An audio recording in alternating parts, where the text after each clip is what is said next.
Salam sejahtera, terima kasih karena bersama dengan saya di Nazilin Unity Channel. Kali ini, bongkar Mahathir, harta, kuasa, dan kekayaan, rahasia 40 tahun di sebalik tabir politik Malaysia. Tuan-tuan dan puan-puan, selama lebih 4 dekad nama Tun Mahathir menjadi simbol kuasa.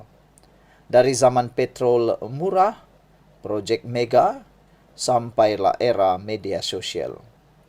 Tapi di sebalik legasi itu ada satu persoalan penting yang masih menghantui Malaysia. Dari mana datangnya kekayaan luar biasa keluarga Mahathir? Tuan-tuan dan puan-puan, harta, kuasa, dan kekayaan. Perkara yang amat menghibur ramai orang, tapi juga menghairankan. Hari ini kita bongkar bukan dengan emosi, tapi dengan fakta.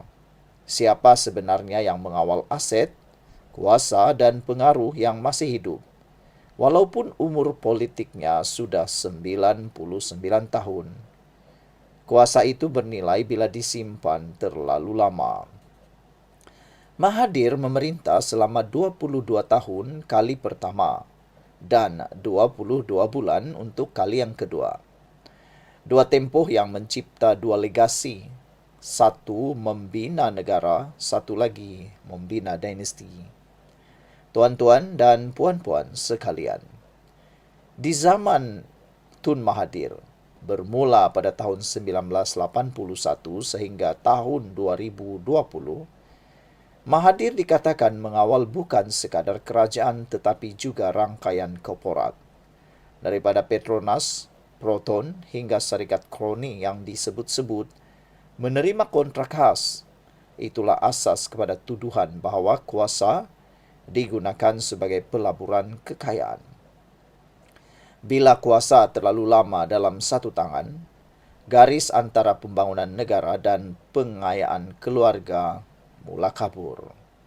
Tuan-tuan dan puan-puan sekalian, kekayaan dari istihar 32 juta ringgit ke aset anak yang bernilai berbilion ringgit. Bila kita tanya tentang harta, Mahathir pernah kata dia ada hanya sekitar 32 juta ringgit dalam deklarasi rasmi tahun 2018. Tapi yang menggemparkan dan menghairankan ramai orang ialah anak-anaknya Mokzani, Mirzan dan Mukriz masing-masing hidup dengan status jutawan global. Sebelum kita teruskan ulasan hebat ini, jangan lupa tinggalkan komen anda dengan tanda pagar kami benci pencuri. Tapi sebelum itu, izinkan dulu saya berkongsi kepada anda semua. Ini ialah terapi imun Transofector for Life. Terapi imun yang meningkatkan daya imun badan kita sehingga 400%.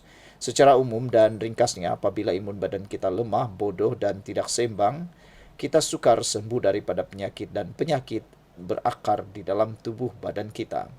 Tetapi terapi imun ini mengajar, mendidik dan menguatkan imun serta menyeimbangkan sistem imun badan kita. Apabila imun badan kita jadi kuat, bijaksana dan seimbang, imun badan kita itulah yang menghapuskan dan menghancurkan semua jenis penyakit yang ada dalam tubuh badan kita. Produk ini lulus KKM halal dan diperakui oleh doktor-doktor di seluruh dunia. Cepat dapatkan produk ini melalui nombor telefon yang tertera. Produk ini penemuan paling bersejarah. Mungkin ini adalah jawaban pada doa anda selama ini. Saudara-saudara sekalian, laporan SPRM dan South China Morning Post menyebut anak-anak Mahathir kini dalam radar siasatan kekayaan luar biasa sejak tahun 1981. Dokumen luar negara turut menunjukkan pelaburan mereka di Eropah dan Asia. Bila ditanya, Mahathir kata, saya cuma simpan hasil kerja keras, bukan hasil mencuri. Tapi rakyat tanya balik, kalau semua hasil kerja keras, kenapa hanya keluarga terdekat yang kaya luar biasa?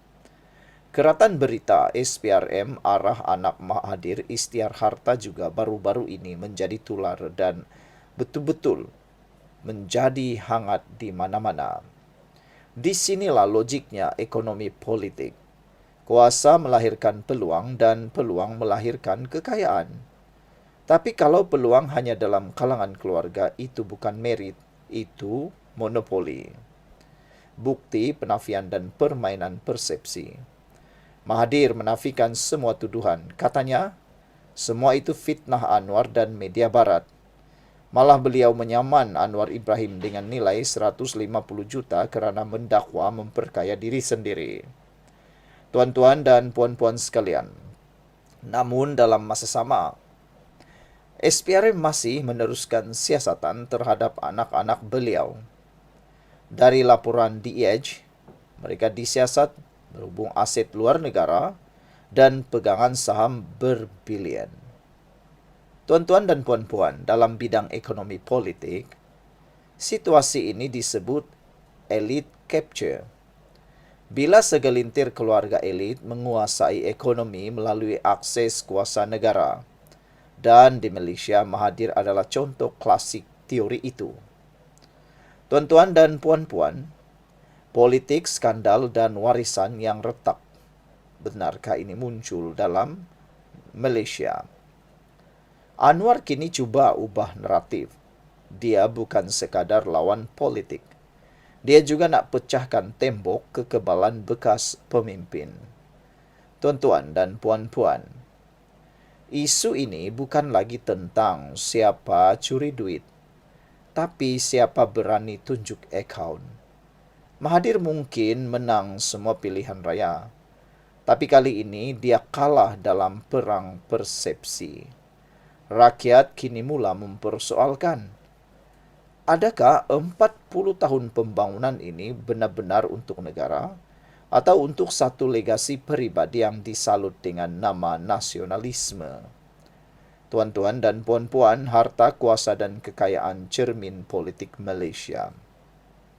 Kesimpulannya, pendedahan tentang kekayaan Mahathir bukan sekadar kisah individu, tapi simbol kepada budaya politik lama Malaysia. Kuasa terlalu lama, tiada audit bebas dan rakyat terlalu lama percaya.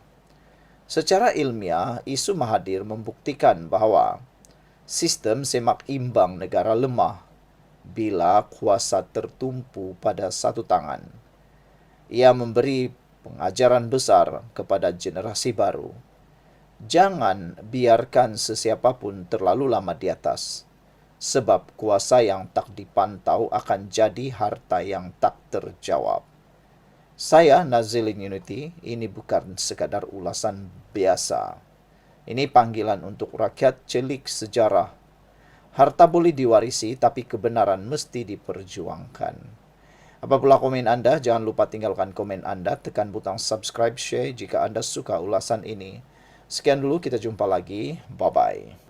Hello guys, ini ialah walkie-talkie Bofeng BF888S. Dapatkannya di Shopee, murah.